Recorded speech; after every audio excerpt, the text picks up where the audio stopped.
Hello students, welcome to the channel science bio chem knowledge.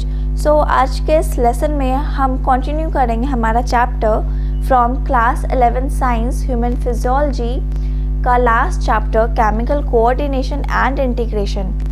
इसके पहले वाले lesson में हमने चैप्टर का इंट्रोडक्शन पढ़ा था। इस लेसन में हम हाइपोथैलेमस के बारे में पढ़ेंगे कि हाइपोथैलेमस कौन कौन से हार्मोन्स रिलीज करता है, हाइपोथैलेमस की लोकेशन और पोजीशन क्या है, एंड हाइपोथैलेमस कैसे पिट्यूटरी ग्लैंड के फंक्शंस को और हार्मोन्स को रेगुलेट करता है। This chapter is very important for neat and boards, and if you like my lesson then please follow me on Unacademy. My username is Aisha_Khan and you can also follow me on Instagram. My account ID is dietitian_Aisha Khan. So without wasting further time हम start करते हैं हमारा chapter. हमारा आज का topic है hypothalamus. Hypothalamus की जो पोजीशन है वो है बेसल पार्ट ऑफ डायनसेफेलॉन। ये फॉर ब्रेन में होता है। जैसे हमारा जो ब्रेन है वो बेसिकली थ्री मेन पार्ट्स में डिवाइड होता है। First is for brain, second is mid brain and third is hind brain. तो ये जो डायनसेफेलॉन आता है ये फॉर ब्रेन में आता है। सो पोजीशन क्या है हाइपोथैलेमस की? हाइपोथैलेमस की पोजीशन है basal part of diencephalon for brain. Hypothalamus regulate करता है wide spectrum of body function. Body के बहुत सारे फंक्शंस को हाइपोथैलेमस रेगुलेट करता है। हाइपोथैलेमस में न्यूरोसेक्रेटरी सेल्स होते हैं। This line is very very important. Hypothalamus में न्यूरोसेक्रेटरी सेल्स होते हैं, उनके अंदर न्यूक्लियाई होते हैं एंड ये न्यूक्लियाई प्रोड्यूस करते हैं hypothalamic hormones. These nuclei produce hormones. ये हार्मोन्स रेगुलेट करते हैं synthesis and secretion of pituitary hormones. Pituitary hormones क्या है?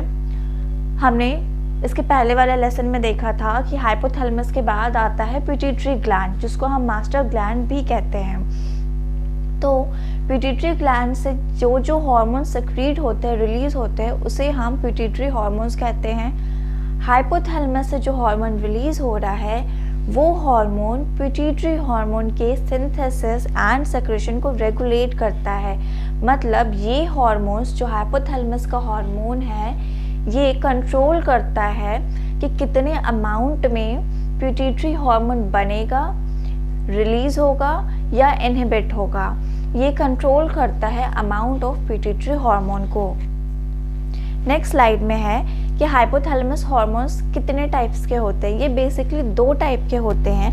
First is the releasing hormone. First is releasing hormone. Releasing means release कराना, means synthesis कराना। तो ये जो रिलीजिंग हार्मोन होते हैं ये स्टिमुलेट कराते हैं secretion of pituitary hormone. Pituitary hormone, pituitary gland से जो हार्मोन रिलीज हो रहे हैं उसके सेक्रेशन को स्टिमुलेट करते हैं, इंक्रीज करते हैं। इसका एक एग्जाम्पल है gonadotrophin releasing hormone, GnRH। Gonadotrophin releasing hormone means वो हार्मोन जो गोनाडोट्रोफिन को रिलीज करा रहा है पिट्यूटरी ग्लैंड से। ये जो हार्मोन है गोनाडोट्रोफिन रिलीजिंग हार्मोन, ये कंप्लीट हार्मोन ये सिंथेसिस और सेक्रीशन कराता है गोनाडोट्रोफिन का फ्रॉम पिट्यूटरी ग्लैंड। गोनाडोट्रोफिन में कौन कौन से हार्मोन आ गए? LH and FSH। ये दोनों हार्मोन LH एंड FSH ये दोनों हार्मोन पिट्यूटरी ग्लैंड सिंथेसिस करता है, इसको सिंथेसिस एंड इसका रिलीज करता है। तो इसके सिंथेसिस एंड सेक्रेशन को स्टिमुलेट करता है गोनाडोट्रोफिन रिलीजिंग हार्मोन, जो कि एक हाइपोथैलेमिक हार्मोन है। जो सेकेंड हार्मोन है that is the inhibiting hormone. Inhibiting means जो इनहिबिट करता है, रोकता है एक्सेस रिलीज ऑफ हार्मोन। सो ये जो हार्मोन है ये इनहिबिट करता है सेक्रेशन ऑफ पिट्यूटरी हार्मोन कि पिट्यूटरी ग्लैंड से कुछ हार्मोन्स बहुत ज़्यादा ना रिलीज हो। इसका एक एग्जांपल है सोमैटोस्टैटिन। सोमैटोस्टैटिन ये इनहिबिट करता है release of growth hormone and TSH hormone from pituitary gland. Somatostatin रोकता है excess release of growth hormone and thyroid stimulating hormone from pituitary gland. Now जो हाइपोथैलेमस ग्लैंड है ये कंट्रोल एंड रेगुलेट करता है synthesis and secretion of pituitary gland, जैसा हमने ये पहले देखा था। बट ये किस तरीके से रेगुलेट करता है? तो जो हमारा पिट्यूटरी ग्लैंड है वो दो पार्ट्स में होता है। First is the anterior region and the second is posterior region. Hypothalamus इन दोनों को ही कंट्रोल करता है। एंटीरियर रीजन को हाइपोथैलेमस इनडायरेक्टली कंट्रोल करता है, मीन्स वहाँ पे एक पोर्टल सर्कुलेटरी सिस्टम इन्वॉल्व होता है। एंड पोस्टीरियर पिट्यूटरी ग्लैंड को हाइपोथैलेमस डायरेक्टली कंट्रोल करता है, मीन्स कि उस रीजन के हाइपोथैलेमस डायरेक्टली टच में होता है। अब हमें पढ़ना है कि ये एंटीरियर रीजन को, एंटीरियर पिट्यूटरी ग्लैंड को ये किस तरीके से रेगुलेट करता है इनडायरेक्टली।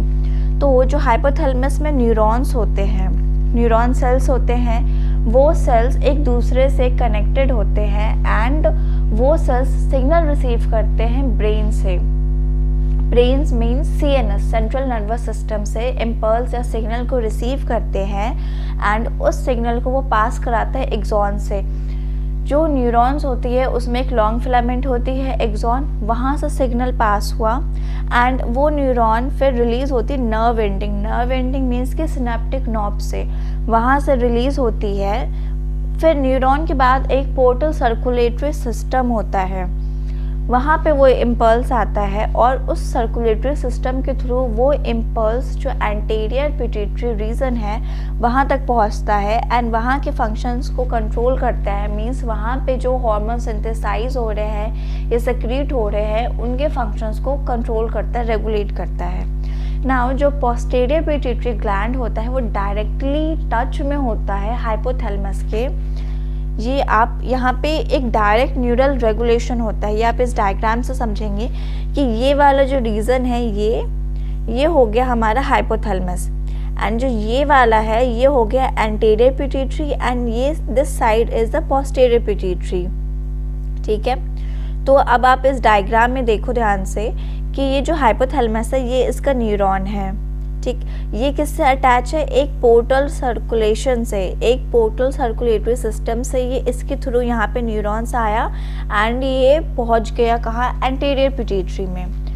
बट जो हाइपोथैलेमिक न्यूरॉन है जो पोस्टीरियर पिट्यूटरी को रेगुलेट कर रहा है उसके पास एक वेरी लॉन्ग थिन फिलामेंट होती है एक्सॉन, जो कि डायरेक्टली टच में होता है पोस्टीरियर पिट्यूटरी के। सो ये अंडर डायरेक्ट न्यूरल रेगुलेशन में होता है। Now it's question time. First question is, releasing hormones are produced by A. testis, B. pituitary, C. pancreas and D. hypothalamus. Obviously answer is D. hypothalamus. Next question, somatostatin. Option A, ये stimulate करता है glucagon के release को जबकि ये रोकता है insulin के रिलीज को। ठीक है, मतलब कि ये ग्लूकागॉन रिलीज करा रहा है और ये इंसुलिन को रिलीज होने से रोक रहा है। ऑप्शन बी, ये स्टिमुलेट करा रहा है रिलीज ऑफ दोनों इंसुलिन एंड ग्लूकागॉन, दोनों का ये रिलीज करा रहा है, ये है ऑप्शन बी। ऑप्शन सी, ये इंसुलिन और ग्लूकागॉन दोनों के रिलीज को ही रोक रहा है, इनहिबिट कर रहा है। एंड ऑप्शन डी, ये ग्लूकागॉन के रिलीज को इनहिबिट कर रहा है जबकि ये इंसुलिन को रिलीज करा रहा है। तो हमने लेसन में देखा था कि जो सोमैटोस्टैटिन है वो एक इनहिबिटिंग हार्मोन है, मींस कि ये किसी भी हार्मोन का रिलीज या सिंथेसिस सेक्रेशन नहीं कराएगा बल्कि ये इनहिबिट करेगा हार्मोन को। So the answer is option C, ये इनहिबिट करता है release of insulin and glucagon. Next question, which of the following is not true for hormones? इनमें से कौन सा हार्मोन के लिए सही नहीं है?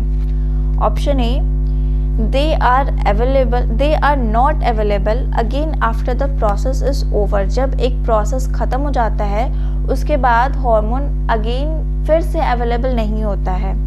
Option B, hormones directly poured हो जाते हैं ब्लड में। ऑप्शन सी, ये इंड्यूस या इनहिबिट करते हैं बायोकेमिकल प्रोसेसेस को। एंड ऑप्शन डी, जितने भी हार्मोन होते हैं हर एक हार्मोन ह्यूमन बॉडी के वो सिर्फ केमिकली जो उनका कॉम्पोजिशन होता है वो सिर्फ प्रोटीन होता है। तो ए, बी एंड सी ये तीनों सही है हार्मोन्स के लिए, बट जो ऑप्शन डी है वो रॉन्ग है, बिकॉज हार्मोन प्रोटीन्स भी होते हैं, स्टेरॉइड्स भी होते हैं एंड बायोजेनिक अमीन्स भी होते हैं। Next question, who is known as father of endocrinology? Option A R H. Whittaker, B Pasteur, C Einthoven and D Thomas Edison. Answer is option D Thomas Edison. Thomas Edison first वो person थे जिन्होंने endocrine disease discover की थी। उस disease का नाम है Addison's disease. इन्होंने फर्स्ट टाइम बताया था एडिसन्स डिजीज के बारे में। Next question, source of somatostatin is same as that of?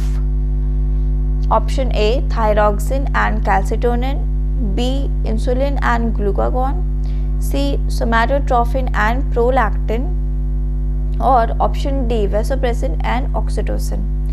Answer is B insulin and glucagon. Somatostatin एक न्यूरोट्रांसमीटर है और ये न्यूरल नर्वस सिस्टम में इन्वॉल्व होता है। सोमैटोस्टैटिन बहुत सारे टिश्यू से रिलीज होता है। ये हाइपोथैलेमस से भी रिलीज होता है, ये पैनक्रियाज एंड एक्सेट्रा से भी रिलीज होता है। सो पैनक्रियाज से ही इंसुलिन एंड ग्लूकागॉन भी रिलीज होते हैं। तो somatostatin and insulin and glucagon का सोर्स सेम है रिलीज होने का। So the answer is option B insulin and glucagon.